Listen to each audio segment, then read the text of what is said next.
ये बहुत जरूरी है कि हम आपके समक्ष इस बात को रखें कि हम ये चुनाव क्यों लड़ रहे हैं।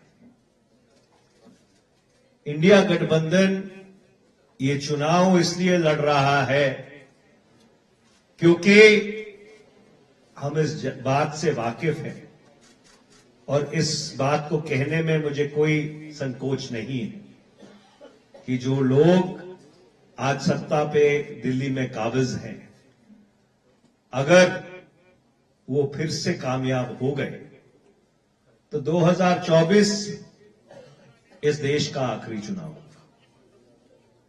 2024 will be the last election in this country. हम चुनाव इसलिए लड़ रहे हैं कि जो संविधान डॉक्टर बाबा साहब भीमराव अंबेडकर जी ने हमें दिया था,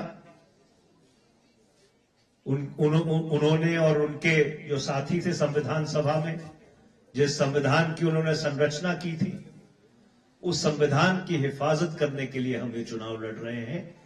क्योंकि एनडीए भाजपा वाले निरंतर और लगातार इस बात को कहने में संकोच नहीं करते कि अगर वो वापस आ गए तो इस संविधान को खारिज कर वो अपना संविधान लागू करेंगे।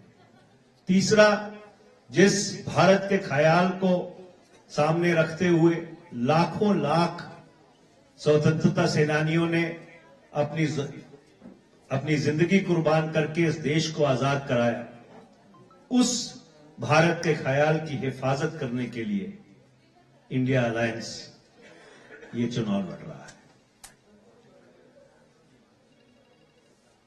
एक लोकसभा का चुनाव